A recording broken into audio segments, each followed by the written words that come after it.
Assalamualaikum warahmatullahi wabarakatuh. Saudara, saya membaca di berbagai banyak postingan atau artikel ataupun di YouTube ya, yang mana tentang sejarah perjuangan yang atau perjuangan kemerdekaan Republik Indonesia yang menyampingkan atau berusaha menyembunyikan peran serta ulama ya, dan juga para santri. Bahkan ada cuma satu tokoh yang sering-sering disebut yang telah memerdekakan Republik Indonesia. Secara rasional kalau kita pikir, kalau cuma satu orang saja, saya kira impossible ya, atau tidak mungkin bisa mengalahkan ratusan pasukan Belanda ataupun pasukan Inggris ya. Coba kita kupas sedikit tentang perjuangan atau masa perjuangan setelah diproklamasikan kemerdekaan Republik Indonesia. Di sini ada peran serta ulama NU ya, terutama NU. Para alim ulama juga tidak melepas kemungkinan alim ulama yang berada di Muhammadiyah dan lain-lain ya. Juga para santri ikut berperang di dalam pertempuran 10 November. Di dalam video menerangkan tentang usaha atau pembacaan teks proklamasi kemerdekaan Republik Indonesia. Mari kita dengarkan. Atas nama bangsa Indonesia memproklamasikan kemerdekaan Indonesia. Proklamasi kami bangsa Indonesia dengan ini menyatakan kemerdekaan Indonesia. Hal-hal yang mengenai pemindahan kekuasaan dan lain-lain diselenggarakan dengan cara saksama dan dalam tempo yang sesingkat-singkatnya. Jakarta, 17 Agustus 1945, atas nama bangsa Indonesia, Soekarno-Hatta. Dalam video, suasana peringatan kemerdekaan Republik Indonesia yang diadakan dengan upacara bendera atau penaikan bendera atau penaikan sangsaka merah putih. Kegembiraan dirasakan oleh seluruh rakyat Indonesia. Seluruh rakyat Indonesia, termasuk di Probolinggo ya. Di halaman Kodim 0820 saat ini diadakan upacara bendera memperingati Hari Kemerdekaan Republik Indonesia. Setelah kemerdekaan Republik Indonesia dikumandangkan oleh Bung Karno dan Bung Hatta melalui pembacaan teks proklamasi. Di sini ada peran serta ulama, juga para santri yang ikut berperang di dalam kemerdekaan Republik Indonesia.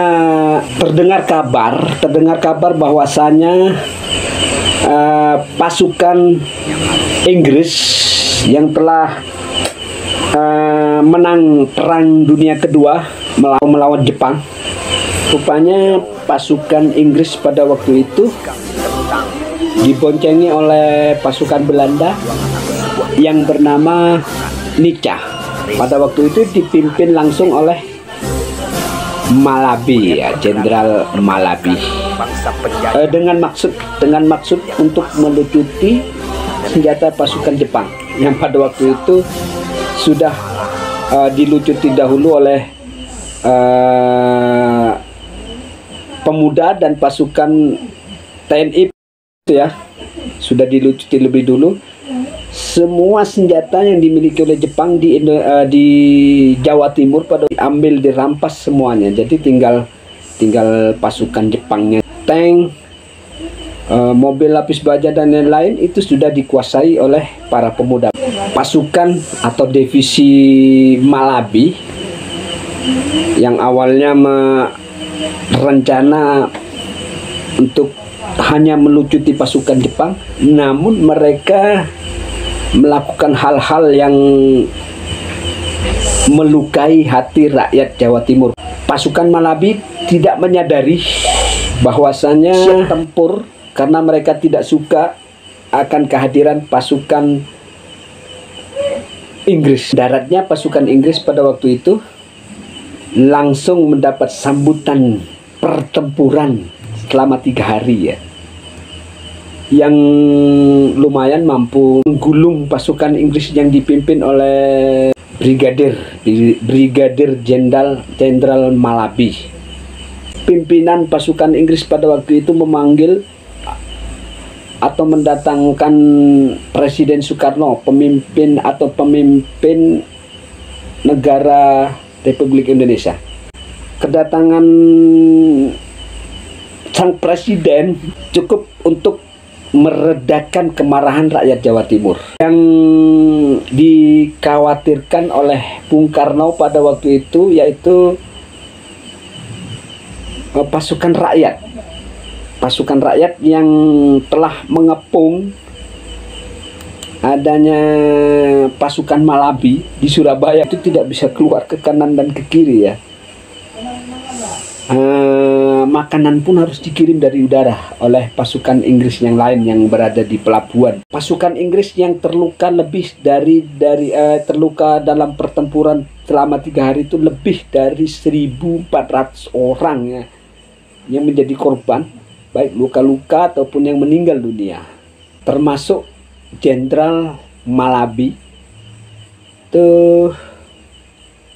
meninggal dunia karena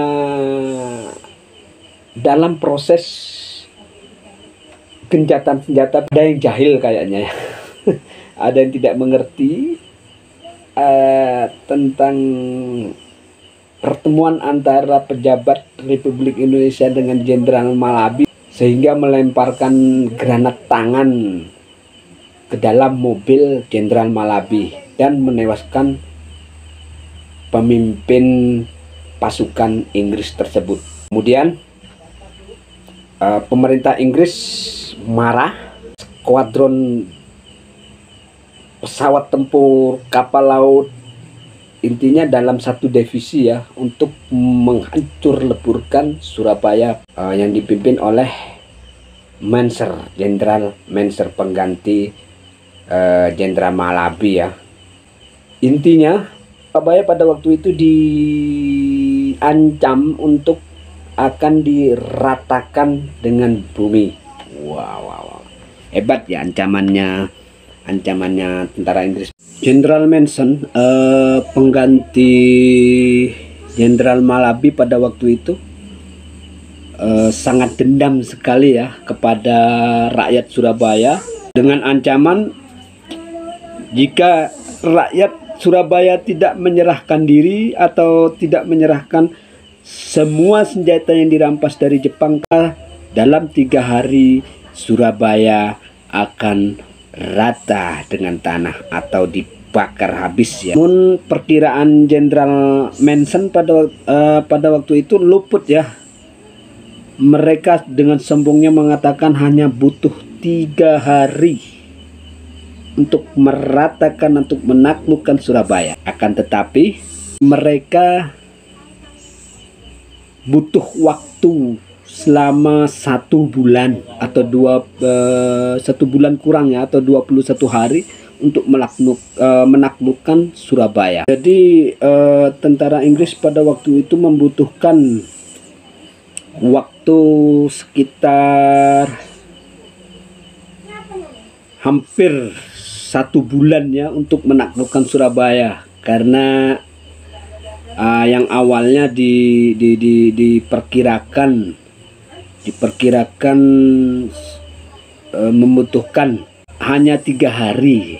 Inggris tidak menyadari bahwasanya rakyat Jawa Timur telah menggelar pertempuran yang sangat hebat ya untuk mengusir para penjajah dari Surabaya. Menurut saksi sejarah yang bernama HM Dahlan pada tahun 2013-2014 bercerita kepada saya bahwasanya pertempuran 10 November itu tidak seperti di film-film yang ada saat ini. Itu menurut informasi beliau, karena pertempuran 10 November itu jika bisa diibaratkan itu sama dengan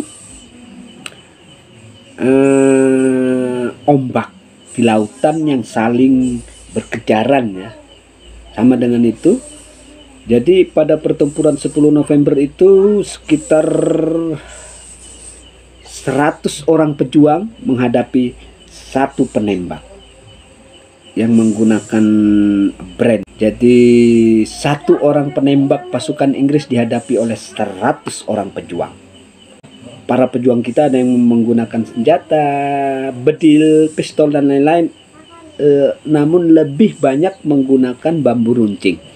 Jadi 100 orang ini yang menggunakan bambu runcing ini ditembak oleh Belanda, 1 mati, muncul lagi 10 mati, muncul lagi 100 sampai 200 orang. Orang terakhir yang memegang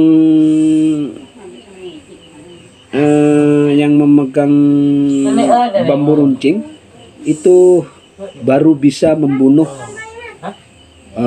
Belanda ya. Jadi kisah yang dituturkan oleh saksi sejarah atau pelaku sejarah yang bernama HM Dahlan, Bapak HM Dahlan, berasal dari Desa Taroan, Kabupaten Probolinggo ya, atau Desa Taroan, Kecamatan Banyuanyar, Kabupaten Probolinggo. Beliau bercerita seperti terhadap saya. Jadi satu pasukan Inggris atau Belanda yang memegang brand atau senjata yang berisi ratusan peluru itu dihadapi oleh 100 orang pejuang. Jadi yang depan mati, yang belakang berganti, sampai orang yang ke-100 baru bisa menusuk mati atau menyembelih pasukan Inggris pada waktu itu. Diperkuat oleh kesaksian adik beliau yang bernama Haji Ali Mustafa, yang sekarang masih segar bugar ya. Kalau Haji HM Dahlan, beliau sudah wafat pada tahun 2015. Saya kenal dengan beliau pada tahun 2013. Tahun 2015 beliau wafat, pas berumur 100 tahun. Sedangkan adik beliau yang bernama Haji Ali Mustafa, sekarang usia beliau antara 97 tahun ya, masih segar bugar dan masih bisa bercerita kepada saya tentang pertempuran 10 November. Juga dengan pertempuran yang terjadi di Probolinggo setelah selesai pertempuran Surabaya pada 10 November, Belanda yang memboncengi pasukan sekutu tidak mau pergi ya dari Surabaya. Mereka tetap bertahan di Surabaya. Kemudian pada 23 Juni 1947 mereka menyerbu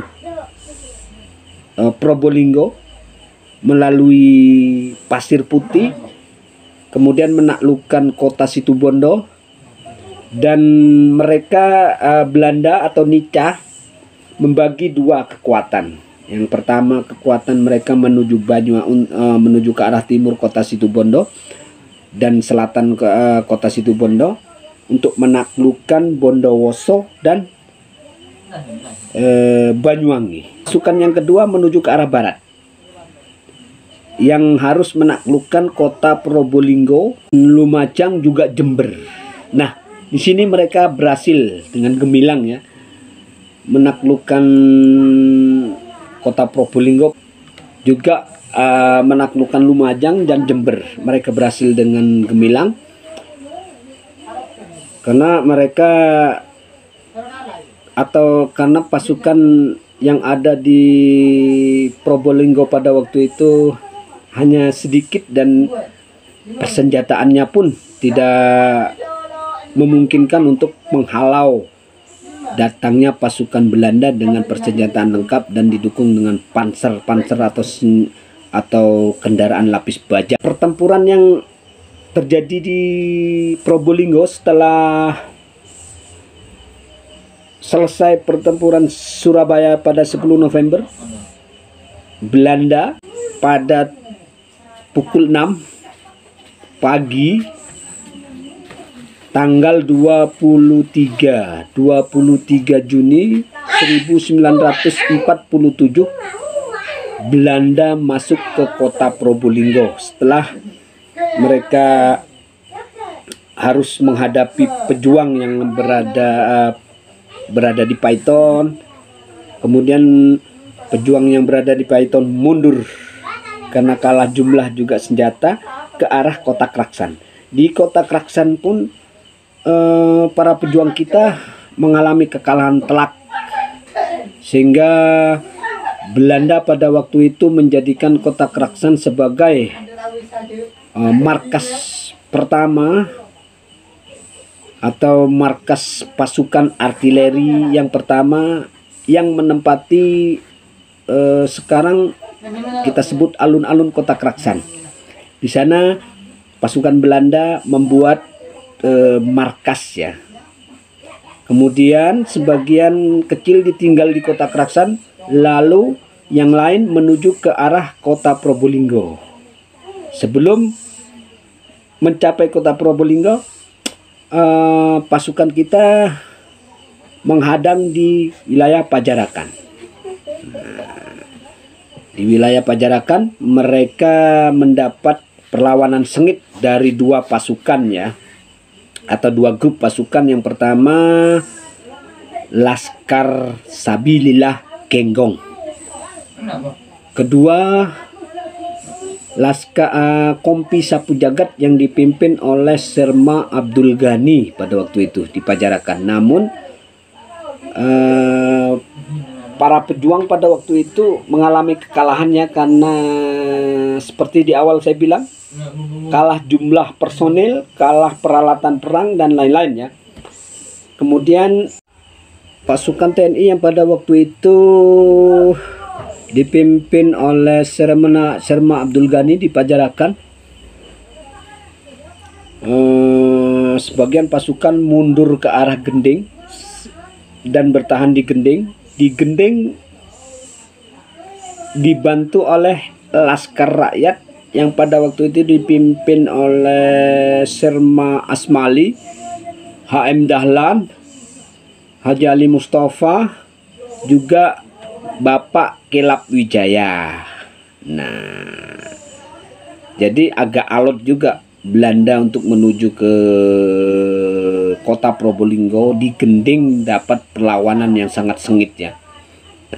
Namun tetap saja para pejuang kita di Gending itu kalah, sehingga Belanda mampu menguasai wilayah Gending dan menduduki pabrik gula Sebaung. Kemudian menjadikan salah satu atau di belakang pabrik gula itu ada bangunan yang sekarang ditempatin oleh Koramil 0820 Sebaung, juga ditempati oleh Kepolisian Resort Gending dijadikan markas oleh Belanda pada waktu itu ya. Kemudian sebagian kecil ditinggal di sana untuk menjaga wilayah yang sudah diduduki oleh Belanda. Lalu yang lain menuju ke kota Probolinggo. Dengan santai mereka menuju kota Probolinggo dan mereka dihadang juga di wilayah Gunung Bentar oleh pasukan Mustafa Kamal, juga prajurit polisi Siaman di Bentar. Namun kedua grup pasukan dapat dipukul mundur oleh Belanda menuju ke Dringu. Dan sedangkan pasukan dari atau kompi dari prajurit polisi Siaman mundur ke arah kota dan bertahan di Randu Panger. Namun bernasib sama dengan yang awal, kalah juga ya. Akhirnya pasukan polisi Siaman mundur menuju kota Probolinggo dan menyebar di wilayah Kecapan sekarang ya. Pada akhirnya Yap, mohon maaf video dijeda agar Anda dapat membaca tulisan ini ya. Kemudian tempat beliau meninggal diabadikan atau diabadikan dengan sebuah monumen atau patung Siaman yang berada di selatan perempatan Kecapan ya. Mohon maaf video kami jeda lagi karena Anda harus melihat atau membaca tulisan yang Anda lihat ini ya, tentang kunjungan Presiden Soekarno. Oke, lanjut. Dengan menaklukkan Benteng Mayangan. Kenapa harus Benteng Mayangan? Karena pada tahun tersebut Benteng Mayangan dijadikan sebagai markas utama pasukan TNI dari Kesatuan Macan Kumbang. Namun dapat ditaklukkan oleh Belanda dengan membombardir Benteng Mayangan sehingga hancur seperti sekarang ini. Hancur maksudnya tembok-temboknya ya, tembok dindingnya yang dibangun oleh TNI pada waktu itu pada tahun 1946 bersamaan dengan dibangunnya Tugu Tunggal di dalam alun-alun kota Probolinggo. Namun pagar benteng tersebut hancur diterjang oleh serangan Belanda yang datang dari laut, dari darat, dan dari udara. Maka dengan jatuhnya Benteng Mayangan, kota Probolinggo dengan secara otomatis dapat diduduki oleh Belanda. Pada waktu itu lebarnya kota Probolinggo hanya 1,5 kilo ya, persegi 4. Kalau diambil dari titik Mayangan, berarti dari Benteng Mayangan itu menuju ke Geladak Serang atau Bundaran Serang saat ini itu 1,5 kilo kurang lebih, persegi 4 sampai di wilayah Pilang dan King atau pertigaan King ya, itu wilayah kota dulu. Jadi Randu Panger masih wilayah kabupaten. Kemudian singkat cerita, pada tanggal 23 September tahun 1949 kota Probolinggo diserbu oleh pasukan pejuang dan TNI yang bersatu padu mengadakan pertempuran dadaan. Jadi pertempurannya selama 6 jam merebut kota Probolinggo yang diawali dengan dibakarnya pelabuhan kota Probolinggo. Dengan begitu, setelah selesai pertempuran selama 6 jam untuk merebut kota Probolinggo, maka Belanda menyerah dan pergi dari kota Probolinggo pada 1 Januari 1950. Akhirnya Probolinggo bebas dari penjajah dan masuk kembali ke NKRI. Oke saudara, itulah cerita saya kali ini. Anda bisa menunggu cerita berikutnya. Wabillahi taufiq wal hidayah. Wassalamualaikum warahmatullahi wabarakatuh. Merdeka.